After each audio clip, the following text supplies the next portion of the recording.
Class, good morning आप सभी को। इससे पहले हमने रुबाइयाँ के 2 भाग पढ़े हुए हैं, ये है तीसरा भाग। ठीक है, एक हम रुबाइयाँ पढ़ेंगे इसमें और एक हम पढ़ेंगे गजल। ठीक है, देखिए 5वां वाला है इसमें। रक्षाबंधन की सुबह रस की पुतली छाई है घटा गगन की, हल्की हल्की बिजली की तरह चमक रहे हैं लच्छे, भाई के हैं बांधती चमकती राखी। अब यहाँ पर शायर के अनुसार रक्षाबंधन क्या है? एक मधुर बंधन है। यह कब होता है? सावन के महीने में होता है।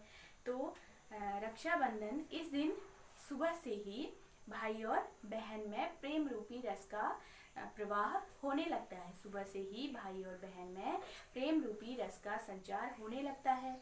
और रक्षाबंधन सावन मास में आता है, पता है।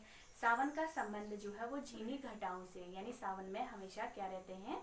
आसमान में बादल छाए रहते हैं और छाई है घटा गगन की, हल्की हल्की, यानी आसमान में हल्की हल्की घटाएं छाई हुई हैं और बिजली की तरह चमक रहे हैं लच्छे। एक छोटी सी बच्ची जो रस की पुतली के समान क्या है?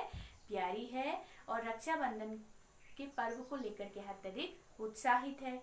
और राखी के बिजली के समान चमकते लच्छों को जब वो अपने भाई की कलाई पर बांधती है तो ये लच्छे भाई के हैं बांधती चमकती राखी, यानी भाई के कलाई में जब एक चमकते राखी के जो लच्छे हैं वो बांधती है तो उत्साह और प्रेम से पगी जो बहन है उसके पैरों के लच्छे भी राखी बांधते समय बिजली जैसे चमक रहे हैं। यानी उत्साह और प्रेम से पगी बहन के पैरों के लच्छे भी किसकी तरह? राखी बांधते समय बिजली जैसे चमक रहे हैं। यानी राखी के बिजली के समान चमकते लच्छों को जब बहन भाई के हाथों में बांधती है तो ये लच्छे क्या होते हैं? और भी अधिक चमक उठते हैं। उत्साह से प्रेम से पगी बहन के पैरों में भी ये लच्छे राखी बांधते समय बिजली की तरह क्या हो रहे हैं? चमक रहे हैं।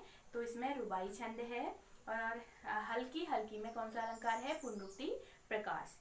और इसमें जैसे अर्थ ग्रहण वाले प्रश्नोत्तर बन रहे हैं। रक्षाबंधन के दिन कैसा वातावरण रहता है?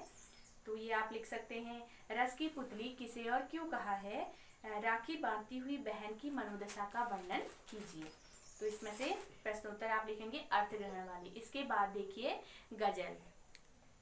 नौरस गुंचे पंखुड़ियों की नाजुक गिरहें खोले हैं, या उड़ जाने को रंगो बू गुलशन में पर तोले हैं।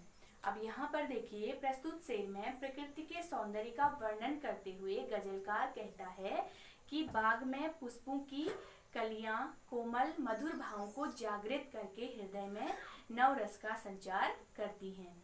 यानी साहित्य के कितने रस होते हैं? 9 रस होते हैं। तो यहाँ पर 9 रस गुंचे, गुंचे होते हैं कली, 9 रस यानी साहित्य के 9 रस, गिरह होते हैं गांठ। तो यहाँ पर गजलकार कहता है कि बाग में पुष्पों की कलियां कोमल मधुर भावों को जागृत करके हृदय में क्या कर रही हैं?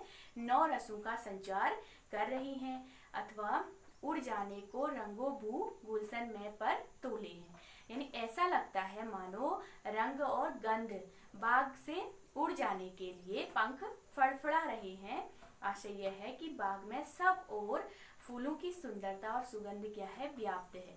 वो एक जगह तो रह नहीं सकती है और वहां से वो क्या होती है? आसपास के वातावरण में फैल जाती है। इस सुगंध को देखकर ऐसा लगता है कि ये भी उड़ जाने के लिए अपने पंख क्या कर रही है? फड़फड़ा रही है।